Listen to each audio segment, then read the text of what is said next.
We recently talked about the rework, well, I wouldn't call it a rework, but the balance patch for 5.05 for Astrologian. The Shadowbringers 5.0 Astrologian was generally not well received, so we saw quite a bit of healing buffs, as well as a 60-second decrease to divination. So the question is Astrologian viable in current endgame content? And what I mean by that is Eden Savage, because that's really the only content we have right now that's really pushing the jobs to their limit. Before I get into it, just keep in mind this footage is during the learning phase of our static. I have some really great optimization footage that I'll show in a later video. But strictly from a healing standpoint, I really feel comfortable with Astrologian. I feel like it's got enough off global cooldown healing and potency now to make it less of a hassle to heal in this content. I've healed with a White Mage and I've healed with a Scholar, and I've healed in both stances. And I've got to say that this is the first time that I've really felt just extremely comfortable in Nocturnal Sect. If you look in my prior video talking about patch 5.05, I actually give the potencies for Nocturnal Sect when you break it down into a percentage, if you want to take a look at that. But it's the amount of shielding that we're getting is really good in this current meta. Not to mention that we have Neutral Sect, which buffs our healing and gives us both stances at the same time. But we also have Celestial Opposition, which gives a group-wide heal and shield. So when you're in Nocturnal Sect, you have several raid-wide shielding abilities. On top of that, Stellar Opposition is still awesome, Earthly Star. And Celestial Intersection, especially in this stance, is really good now because it's basically an extra regen on the tank. So I'm primarily healing with a White Mage right now, so theoretically they should be throwing a regen on the main tank, and then if I throw a Celestial Intersection every 30 seconds, that kind of takes the load off of the mandatory auto attacks from the boss. I do want to mention that even though Astrologian feels great as a healer, I'm personally not satisfied with where the buffs are. They just feel really generic now, and they're still, in my opinion, clunky.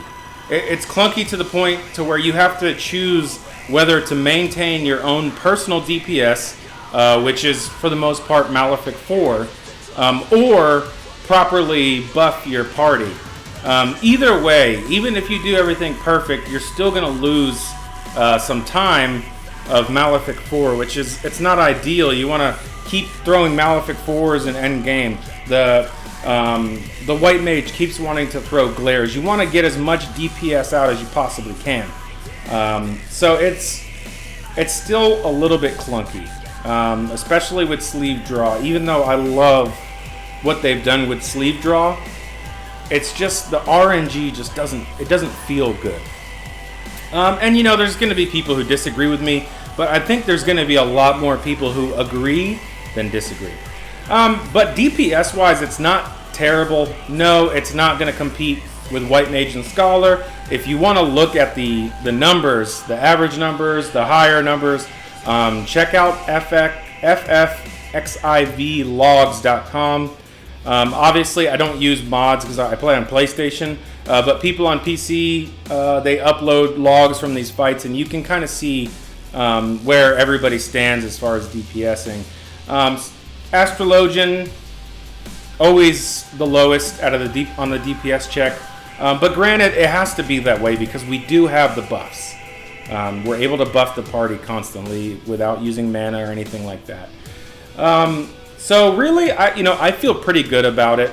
I'm really excited to show some optimization videos where I've personally doubled my own DPS while maintaining buffs and keeping the party alive.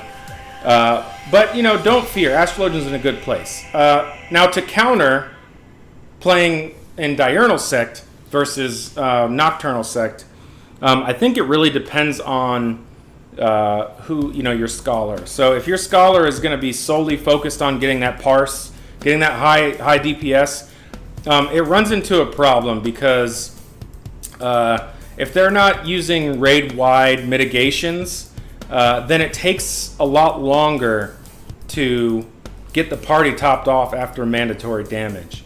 So if we have those mitigations, it's just basically extending the life bar of our party. Whereas if we don't use the mitigations, we're so low that our normal cycle of healing doesn't top the party off. You know, i.e., expected Helios, Celestial Intersection, and then your counterparts raid-wide healing. It doesn't actually top the party off, and then that's where we run into the issues.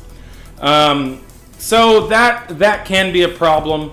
I will say that the regen definitely feels weaker this expansion than it did last expansion. Granted, most people, we are at level, meaning that we're really close to the minimum eye level requirement for this for Savage content. But still, it definitely, just based off of prior at level Savage content, I definitely think that it's a little bit weaker. Just to double back on Nocturnal Sect, one of the very unique things about Astrologian is its ability to... Ooh, man, I just took a guillotine. Anyway, it's Astrologian's ability to instantly single target heal. And that's completely unique to the job. But anyway, Astrologian's in a good spot. I like where it is. If you have any questions, ask below. The only thing I would say for Yoshi P is definitely do something with the buffs to make them more interesting. Well, until next time, please like and subscribe. Have fun with Shadowbringers. I'm really enjoying this expansion.